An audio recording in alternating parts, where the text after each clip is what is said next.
কড়া খবরে আপনাকে স্বাগত। আমরা কালকে দেখেছি যে জিবি মিটিং নিয়ে যেভাবে যাদবপুরে সংঘর্ষ হয়েছে এসএফআই এবং এবিভিপি নিয়ে, সেটা নিয়ে কি মতামত? প্রথম কথাই বলবো, এটা হচ্ছে গেরুয়া গুন্ডামি। রাতের অন্ধকারে কাপুরুষের মতন এসে হামলা চালায়।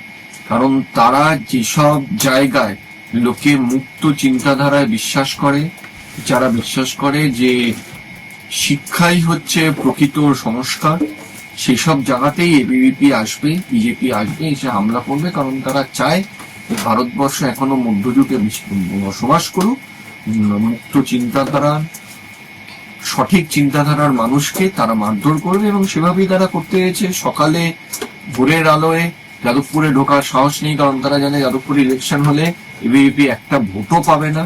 তাই জন্য রাতের অন্ধকারে হামলা চালানোর চেষ্টা হয়েছে এবং হামলা চালিয়েছে। এই জন্যই আমি বলছি এটা গেরুয়া হামলা। কিন্তু সমীর ভট্টাচার্য তো বলেছে যে এবিভিপি কোনো বিজেপির ছাত্র সংগঠন নয়। আমি কি বললাম? এবিভিপি বলুন, বিজেপি বলুন, সবাই হলো মানে কার থেকে ফ্লো করছে, আরএসএস এর থেকে। তাই আরএসএস এরই অঙ্গ একটা এবিভিপি, একটা অঙ্গ হলো বিজেপি। তাই পরে যদি বাবা আরএসএস হয়, ছেলেরা আরএসএস এর বাবার মতনই হবে, একটা এবিভিপি একটা বিজেপি। তাই বিজেপি আরএসএস এর অঙ্গ না কি এবিভিপি আরএসএস এর অঙ্গ না, সেটা বলে লাভ নেই। এরা বিজেপি আর এবিভিপি দুজনই হলো আরএসএস এর অঙ্গ। তাই এদের এই পরিণতি এটাই হবে। বিজেপি যা এবিভিপি যা, কোনো মৌলিক পার্থক্য এদের নেই। আমরা আরেকটা জিনিস দেখেছি যে কালকে যাদবপুরে এই ঘটনা ঘটার পর অনেক ছাত্রকে দেখতে গিয়েছেন বিধায়ক সর্বরী মুখার্জি। এই ব্যাপারে কি বলবেন? প্রথম কথা তো আমার একটা প্রশ্ন, ওই সর্বরী ম্যাডাম যিনি বলছেন উনি যাদবপুরের বিধায়ক, যিনি বলেছেন রাত্রিবেলা হামলা চালাবো, উনি তো যাদবপুর ইউনিভার্সিটি যে জায়গাতে আছে সেটা তো যাদবপুর বিধানসভা কেন্দ্রের মধ্যেই পড়ে না। উনি ওখানে কি করছেন? ওটা তো কসবা বিধানসভা এলাকা, উনি ওখানে কি করছেন?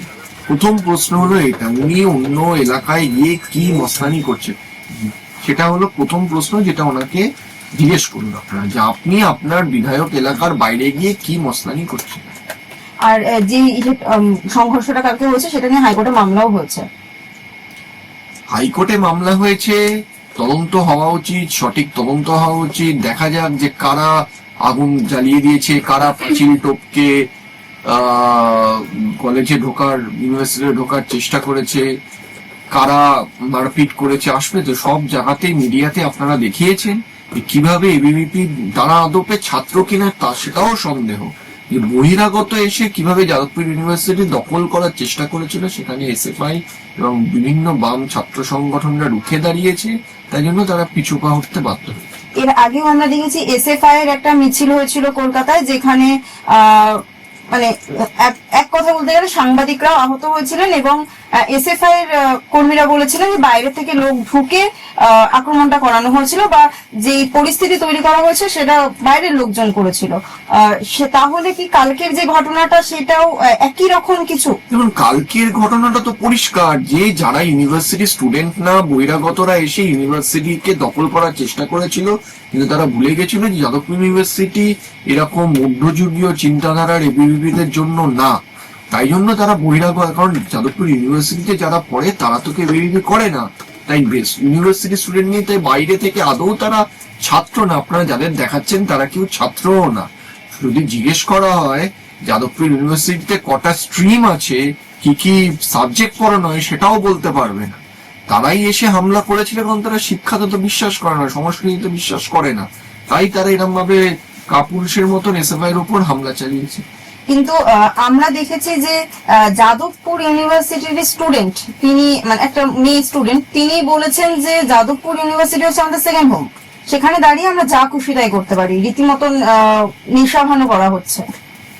দেখুন, নেশাভান করা হচ্ছে না কি করছে সেটা ইউনিভার্সিটির অভ্যন্তরীণ ব্যাপার, যেটা ইউনিভার্সিটির যে কমিটি আছে, ইউনিভার্সিটির যারা ম্যানেজমেন্ট, তারা বিচার করবে। সেইখানে বাইরের লোকের তো ঢোকারও কোনো অবকাশ নেই, এই নিয়ে কথা বলারও কোনো বিষয় নেই। ইউনিভার্সিটি সেকেন্ড হোম যে কোনো স্কুল, কলেজ, চাকরির জায়গা, যে কোনো মানুষের কাছেই সেকেন্ড হোম হয়। এবার সেই জায়গাতে যদি কেউ ধরুন নেশাভান করে বা এমন কোনো অনৈতিক কাজ করে, সেটা সেই যে অর্গানাইজেশন, সেই অর্গানাইজেশনের ম্যানেজমেন্ট বুঝবে এবং সেই ছাত্র ছাত্রী বা সেই কর্মচারী বুঝবে। এখানে বাইরের লোকের তো নাক গলানোরই কোনো দরকার নেই। না মানে একটা বিশ্ববিদ্যালয়ের মতন জায়গায় দাঁড়িয়ে যদি বলা হয় যে আমরা এখানে যা খুশি তাই করতে পারি, সেটা কি? দেখুন, যদি কেউ এটা বলে থাকে তার বিরুদ্ধে যদি আইনত কোনো ব্যবস্থা নিতে হয়, সেটা ইউনিভার্সিটি কর্তৃপক্ষ নেবে। যে যা ইউনিভার্সিটিতে যা আইন আছে সেই অনুযায়ী যা ব্যবস্থা নেওয়ার ব্যবস্থা নেবে।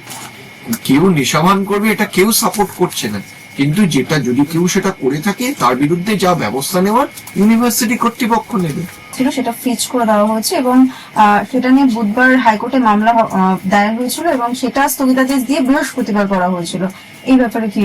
দেখুন, আমি প্রথমত মনে করি অভিষেক ব্যানার্জির ব্যাংকের টাকার দরকার কি? উনি তো একটা এফিডেভিটে বলেছিলেন যে ওনার কোনো টাকা পয়সা নেই, শুধুমাত্র ওনার অল্প ইনকাম। আর ওনার এত টাকা পয়সা আছে, উনি বাইরে যদি ডাক্তার দেখাতে পারেন তার মানে ওনার এমনি অনেক টাকা আছে। ব্যাংকের টাকা নিয়ে তো খরচ উনি করেন না। যে কালো টাকাগুলো উনি আয় করেছেন এই 15 বছরে, সেখান থেকে চলে যাবে। ব্যাংক এখন ফ্রিজ হয়েছে, উনি কেন আবার নাটক করে মামলা করতে গেল?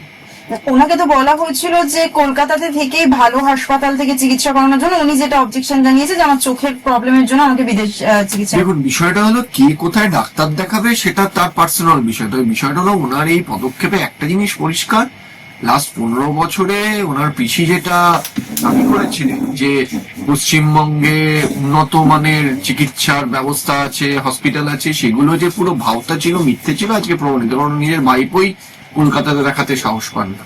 মানে এটা কি কোন রকম ভাবে এরকম ব্যাপার যে অভিষেক ব্যানার্জি পালানোর চেষ্টা করছেন?